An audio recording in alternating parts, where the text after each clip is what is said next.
নমস্কাৰ ফ্ৰেণ্ডসকল, স্বাগতম জনাইছোঁ মোৰ আৰ্টেক আছাম জিঅ' চেনেললৈ। আজি আপোনাৰ পুনৰ এটা ভাল খবৰ হৈছে। ৱাটাৰ ৰিচোৰ্চৰ ফালৰ পৰা বহুতকেইটা চাকৰি পদ মুকলি কৰা হৈছে। ইয়াতে আপোনাৰ এছিষ্টেণ্ট ইঞ্জিনিয়াৰ পদ মুকলি কৰা হৈছে। ইয়াতে আপোনাৰ চাকৰিৰ বাবে আবেদন কৰিলে দৰমহা পাব 30,000 পৰা আপোনালোকে চেলাৰীসমূহ আৰম্ভ হ'ব। লগতে আপোনালোকক যোগ্যতা লাগিব 12 পাছ, লগতে ডিগ্ৰী পাছ কৰাসকলে আবেদন কৰিব পাৰিব। যদি আপোনাৰ বয়স 21 পৰা 38 বছৰ আছে তেনে আপোনালোকে ইয়াতে আবেদনসমূহ কৰিব পাৰে। তো আবেদন কৰাৰ সম্পূৰ্ণ প্ৰচেছ ভিডিঅ'ত গম পাই যাব। ভিডিঅ'টো স্কিপ নকৰি শেষলৈ চাই থাকিব। বলক ভিডিঅ'খনলৈ আগবাঢ়ো। আবেদন কৰাৰ কাৰণে প্ৰথমে আপোনালোকে এইখন পেজলৈ আহি যাব। ইয়াতে আপুনি দেখা পাইছে name of post assistant engineer পৰা পদসমূহ মুকলি কৰা হৈছে।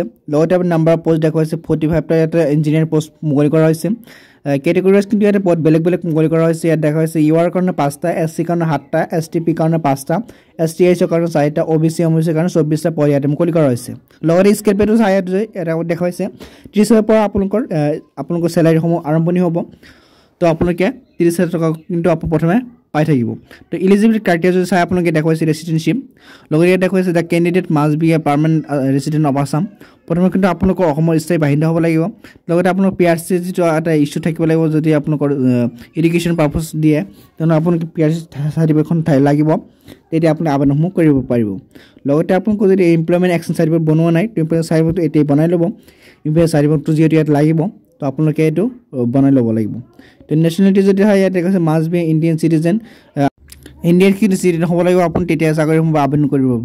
লগতে ইয়াত দেখুৱাইছে এজ লিমিট হ'ব লাগিব আপোনালোকৰ 21 ইয়াৰ্ছৰ পৰা আপোনালোকৰ 38 ইয়াৰ্ছৰ মাজত হ'ব লাগিব। ইয়াতকৈ বেছি বা কম হ'লে আপোনালোকে আবেদন কৰিব নোৱাৰিব। লগতে আপোনালোকে কিন্তু কেটেগৰি ৱাইজ কিন্তু এজ ইলেকশ্যন পাব। ইয়াতে দেখুৱাইছে আপোনালোকে চাওক SC ST কাৰণে 5 বছৰ আপোনাৰ SC পাব। লগতে আপোনাৰ 3 বছৰ পাব OBC MSCৰ কাৰণে। লগতে যদি আপোনালোকৰ PWB থাকিলে তেনেহ'লে আপুনি 10 বছৰ SC পাব।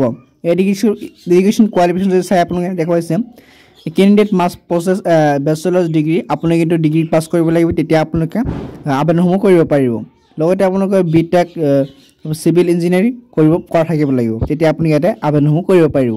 এতিয়া যদি আমি এপ্লিকেশ্যন ফিজটো চাওঁ, ইয়াত দেখুৱাইছে জেনেৰেল EWS কাৰণে 297 টকা, OBC MSCৰ কাৰণে 198 টকা, SC ST BPL থকাসকলৰ কাৰণে 47 টকা। পে'মেণ্ট মোডটো হ'ব আপোনাৰ অনলাইন যোগে আবেদন পে'টো কৰিব লাগিব।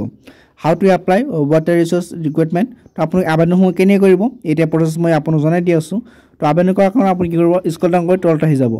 আৰু ইয়াৰ আগতে আপোনালোকক কৈ দিওঁ, এইটো আপোনালোকৰ 14 মে'লৈ কিন্তু আপোনাৰ আবেদনসমূহ কৰিব পাৰিব। 14 মে'লৈকে আপোনালোকৰ আবেদনসমূহ কৰি থাকিব পাৰিব।